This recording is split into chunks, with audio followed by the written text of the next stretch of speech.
A continuación tenemos algo muy especial con lo que ya empezamos a cerrar el Congreso Música y Ciencia. Contamos con la intervención sonora Concierto para trenes de metro y banda, que es un trabajo conjunto, lo que vamos a ver hoy, entre el catedrático de Tecnología Musical del Conservatorio Superior de Valencia, el doctor Juan Luis Ferrer Molina, y el director de cine, miembro de la Academia Valenciana del Audiovisual, el señor Vicente Tamarit. Voy a mencionar un poco sus trayectorias laborales, voy a introducirles un poco para que veamos quién nos acompaña. En primer lugar, por mencionar un poco, el doctor Ferrer Molina, digamos, es artista sonoro, compositor, director, musicólogo y crítico musical, y tiene titulaciones en guitarra, piano, dirección de coros, pedagogía musical, musicología, composición, todo ello obtenido en los conservatorios Profesional de Valencia, el Teresa Berganza de Madrid y el Superior de Valencia. Asimismo, Ferrer Molina es director en Bellas Artes por la Universidad Politécnica de Valencia y comisario del Festival Internacional de Arte Sonoro y Música Electroacústica Punto de Encuentro, que se ha realizado en varias ciudades de España, Berlín y en Nueva York. Por otra parte, Vicente Tamarit ha trabajado, además de como director de cine, ha trabajado como guionista y como productor. Estudió filología inglesa en la Universidad de Valencia y cine documental y educativo en la School of Art Education en Bristol. Vicente Tamarit comenzó profesionalmente a trabajar en Inglaterra a finales de los años 70 y estuvo trabajando ahí como ayudante de dirección en los cortometrajes Margarita de 1977 y Refugee de 1978 a manos de José Echevarría y José Ospina. Vicente Tamarit también ha trabajado en una multitud de proyectos cinematográficos internacionales con productoras como Motion Pictures, Adi Producciones o Sorolla Films, entre otros. Y ha hecho gala de una profunda implicación en la realidad audiovisual valenciana, desde todos aquellos puestos y funciones que ha ocupado dentro de la Comunidad Valenciana en diversos festivales, en diversas productoras. A continuación, presentamos el trabajo conjunto de ambos dos, Música para trenes, con una breve presentación de los autores. Os cedo la palabra.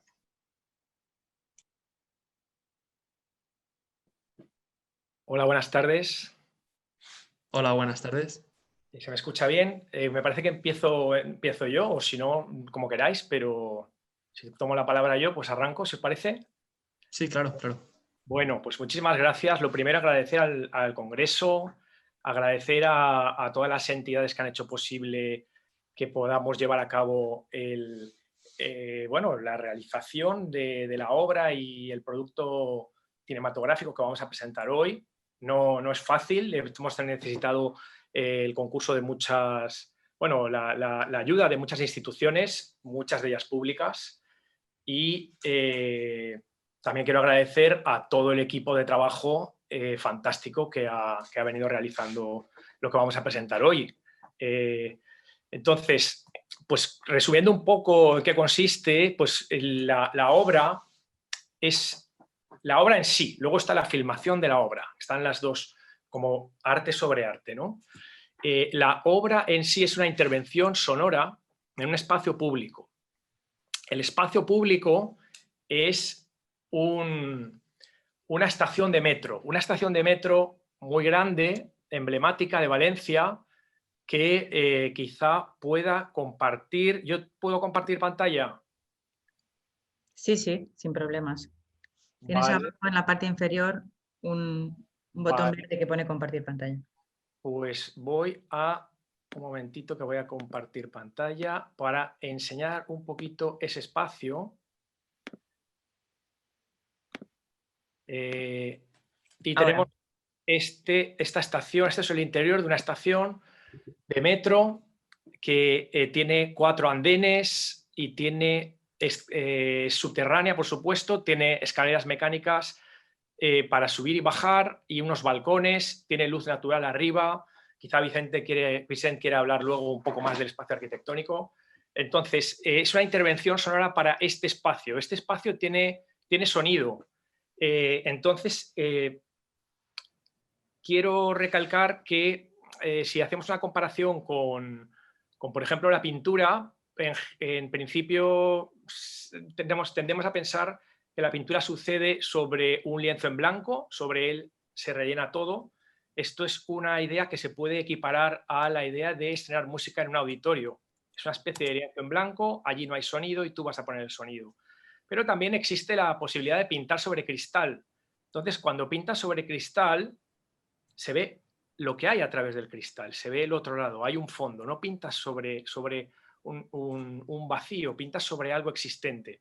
Entonces, de la misma manera, esta intervención sonora cuenta con un espacio que está lleno de vida, porque es una estación, bueno, en el momento que estoy sacando ahora no hay casi nadie en la estación, pero bueno, es de uso público, la gente la transita, tiene, pues aparecen trenes, los trenes hacen un ruido bastante estruendoso y tiene unos sonidos peculiares que voy a contar un poco porque son elementos que luego son el punto de partida de la composición. Si puede ser, le doy al play, al vídeo y a ver si veis e incluso escucháis.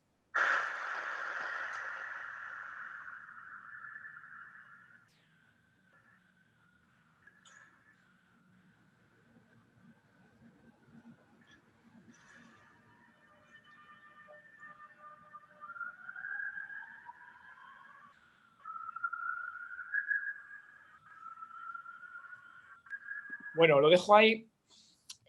Vuelvo a mi... A ver, dejar de compartir. Bueno, sigo hablando. Lo que habéis quizá oído, lo que yo quería que oyerais, pero no sé hasta qué punto se ha podido transmitir, es que hay una reverberación enorme. He dejado de compartir pantalla ya, perdón. Sí, has dejado de compartir. Gracias, muchas gracias. Hay una reverberación enorme, mirad las dimensiones. Hemos hablado hoy de ciencia, hemos hablado de física, hemos hablado de ondas sonoras, de instrumentos musicales. Fijaos la cantidad de espacio que puede recorrer la onda sonora para rebotar contra una pared y volver, y la cantidad de veces que va a rebotar en ese espacio tan grande que es de dimensiones más grandes que una catedral.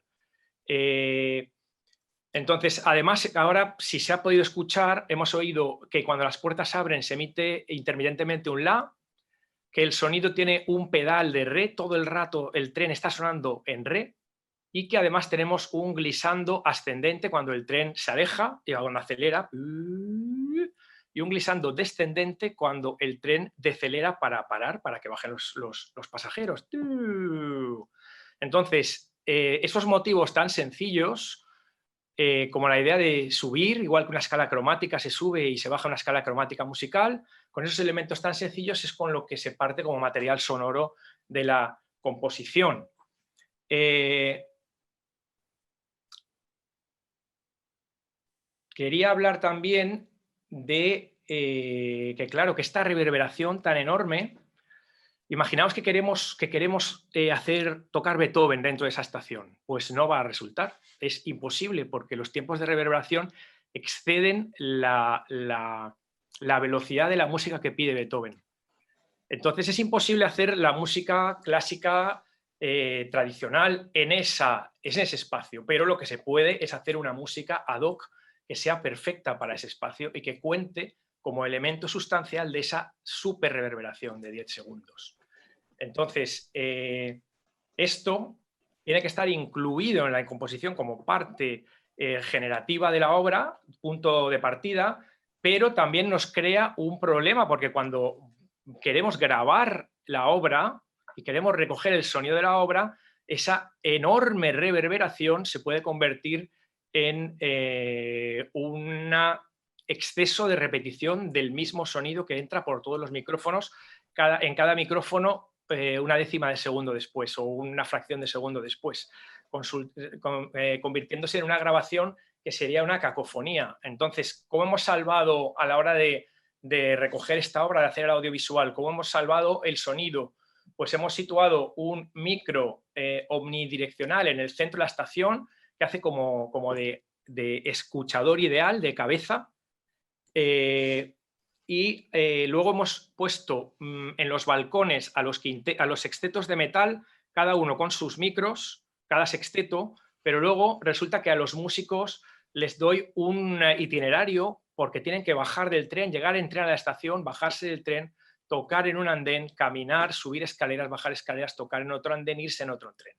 Entonces, ¿cómo hemos podido plasmar todo eso sin que sea cacofónico y que los desplazamientos no vayan entrando con delays en los micrófonos? Pues les hemos dotado de micros inalámbricos, con lo que llamamos micro de petaca, que se suele usar mucho para teatro.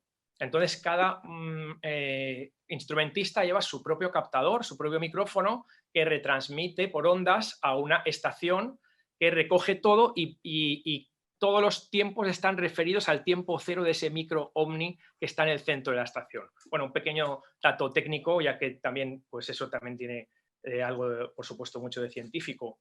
Entonces, 40 micrófonos inalámbricos, más todos los micros situados en puntos estratégicos, más el micro en el centro de la estación.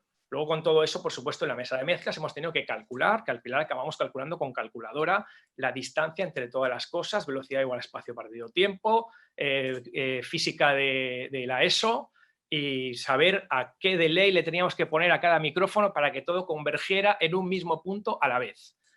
Sigo un poquito más. Después de estos cálculos y volviendo a lo que estaba diciendo, pues podemos hacer también una comparación con la ciencia, en el sentido de que la ciencia tiene mucho de estudios en probeta, ¿no? De estudios aislados del mundo. Hay que aislar aquello que se quiere estudiar y se observa para reducir los factores que pueden intervenir sobre el proceso, de manera que tengamos controlado el resultado. Bueno, pues yo hago una similitud entre esto y el auditorio. El auditorio es ese espacio probeta en el que se elimina la interferencia del mundo exterior y se supone que se tiende al silencio, se quiere ese silencio. Sobre ese silencio se hacen experimentos. Los compositores también somos experimentadores, somos como científicos que hacen otra cosa, pero necesitamos probar cosas, probar química. O sea, vamos a juntar este sonido con este sonido, ¿qué va a pasar? Ensayo y error, ¿nos gusta o no nos gusta? Respuesta, se transmite, esto se estrena, gusta, no gusta, hay feedback, ¿qué opina la comunidad académica? ¿Qué opina el público general? Todo eso es como un caldo de cultivo sobre el cual vamos construyendo. Pero también existe la posibilidad, igual que en la ciencia, de que cuando ya se han hecho muchos experimentos in vitro, luego se experimenta con la población, evidentemente. Los fármacos son para que ayuden a la gente, no son para que algún químico alucine solo en un espacio, en un laboratorio.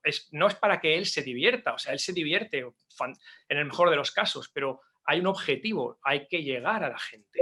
Entonces, en mi caso, tal y como yo concibo mi forma de pensar y de crear, por supuesto que yo quiero llegar a la gente. Entonces, una de las estrategias que es, pues ir al espacio público y ofrecerle la música a la gente. La gente es la gente que sencillamente transitaba por allí. Esto es un happening. Entonces, ¿qué les voy a contar a la gente que pasa por allí? Pues yo les quiero abrazar, les quiero dar cariño y les quiero crear interés sobre músicas y sonidos que probablemente no van a poder encontrar en el mainstream. En las grandes transmisiones de televisión, de radio, es muy difícil que oigas una colección de glissandi de clarinete, 10 clarinetistas haciendo glissandi a la vez, y que esto se produzca de manera que oigamos cientos de glissandi uno detrás de otro que reverberan en un espacio enorme como una catedral. Entonces, ¿cuándo tenemos la oportunidad de oír eso? Pues casi nunca, ¿no? Pues bueno, pues vamos a escuchar eso y además se lo vamos a hacer escuchar a los demás. ¿Por qué? Porque también hay una esperanza, una ilusión de que pueda ser revelador de que existen otras músicas para gente que no se las hubiera encontrado de otra manera. Entonces vamos al espacio público y le damos oportunidad a los demás de escuchar composiciones que creo que divergen de la música a la que el común de los ciudadanos tiene acceso. Por otro lado, partimos además de una estructura de banda musical, que ya en sí es un ecosistema social maravilloso de gente que comparte la pasión por hacer música y que vive con la música y no necesariamente vive de la música. Hay muchos allí que no son profesionales, sin embargo aman la música y se juntan hasta altas horas del viernes por la noche para hacer música todos juntos. Por otro lado, lo público no es solo el espacio que hemos visto, lo público son las instituciones que posibilitan que esto exista. Lo público es Metro Valencia cuando cede su espacio, lo público es cuando el Instituto Valencià de Cultura pues, aprueba un presupuesto para que se haga esto. Entonces, también los fondos que se han utilizado para hacer esto, igual que la ciencia necesita dinero público, el arte necesita dinero público y necesita instituciones públicas con ganas de colaborar o de otra manera, ideas que pueden ser interesantes nunca se llegan a materializar. Entonces, quizá para terminar, pues, bueno, agradecer, yo creo que ya estoy al límite de mi tiempo, creo, ¿verdad? Sí. Entonces, para terminar, quisiera agradecer al Congreso y transmitir un mensaje de ánimo para todos y un ruego a las instituciones para que sigan financiando el arte en estos tiempos. Nosotros afortunadamente tuvimos la suerte de haber grabado el material antes de la pandemia y ahora, gracias a las nuevas tecnologías, lo vamos a poder difundir durante la pandemia. Pero si no hubiéramos tenido la suerte de contar con cierto apoyo público para poder capturar este evento, pues el público potencial sería solo el que pasó por allí. Y en cambio ahora, gracias a divulgaciones como la que posibilita este congreso, el público potencial, gracias a las tecnologías, se vuelve, no se sabe, quizá infinito, ya puede ir creciendo constantemente. Por mi parte eso, doy la palabra a Vicent para que dé su punto de vista, cuando queráis. Bueno, ¿se me oye bien? Quisiera comprobar que estoy dentro. Sí, se le oye bien, se le oye bien. Muchas gracias. Bueno, a mí, primero que nada, me gustaría hacer una breve introducción sobre mi encuentro con el compositor Ferrer Molina, porque eso es lo que catapultó un poco todo lo que van a ver dentro de un momento. Yo creo que a mí me hubiera gustado que hubiesen visto primero la grabación y luego haber hablado, pero en fin, quizás así verán el vídeo con más expectación.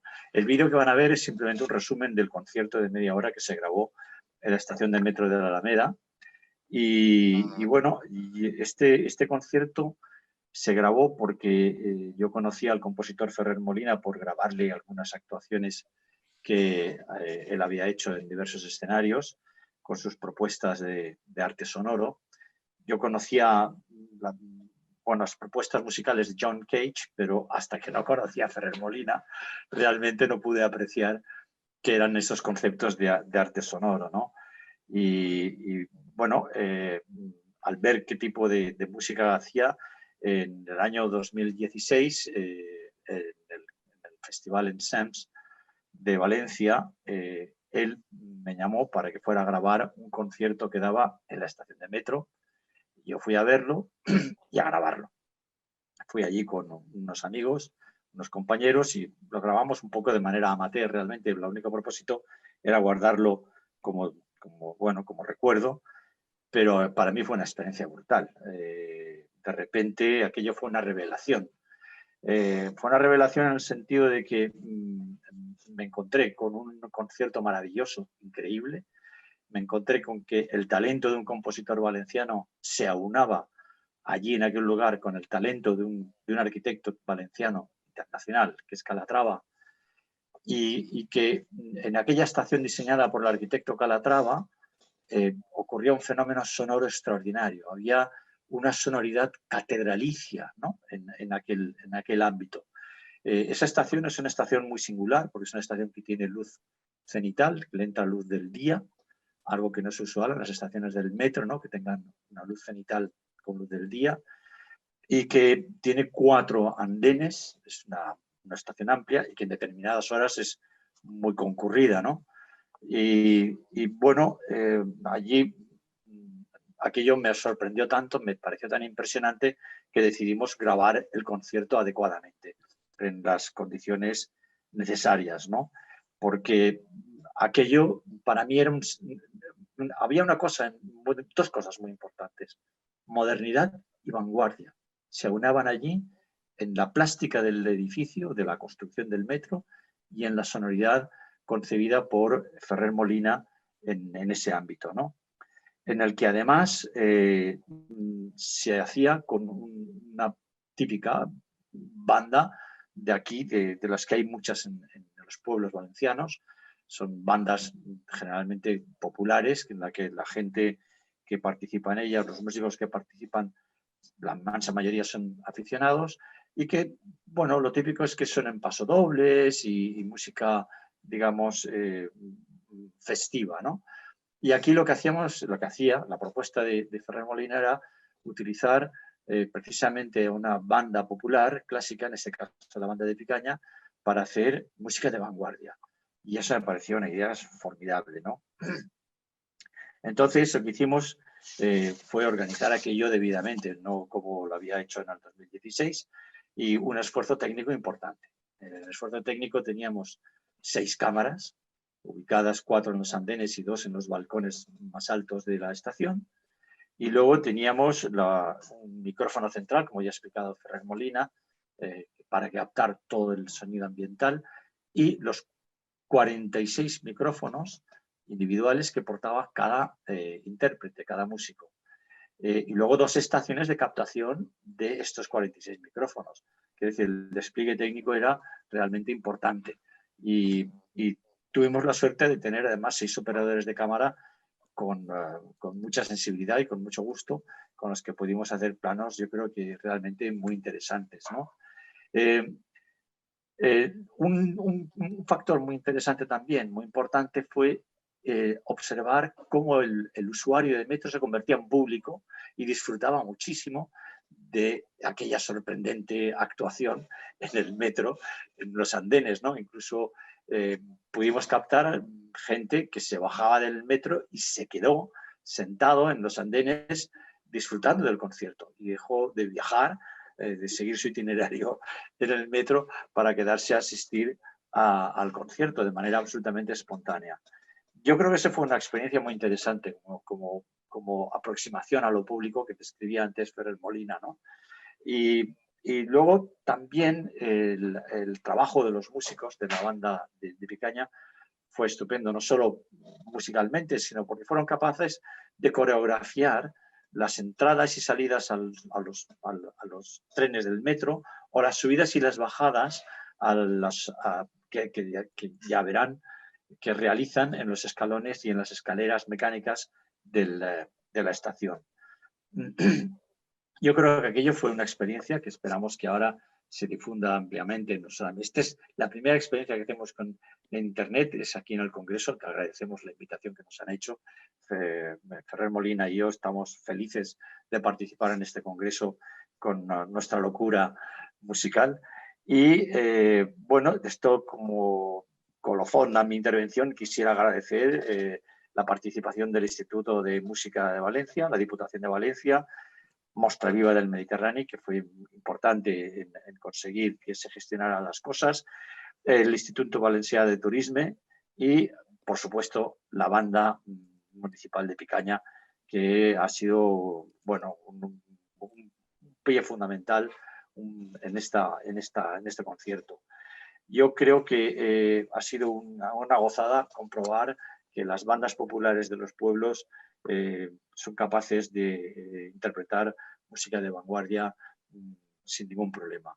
La capacidad de los músicos aquí en Valencia realmente es extraordinaria y ha sido una experiencia estupenda. Muchas gracias al Congreso por permitirnos participar aquí. Buenas tardes. Muchas gracias a ustedes, Vicent, Juan Luis. Ha sido un placer escucharles. Tanto nos lo comenta el público desde YouTube, de las redes sociales, que han disfrutado mucho de la explicación, están fascinados e inspirados. Y espero que aún se inspiren más cuando veamos el vídeo que reproducimos a continuación.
fuerte bravo, un fuerte aplauso a la idea y sobre todo al resultado de la idea.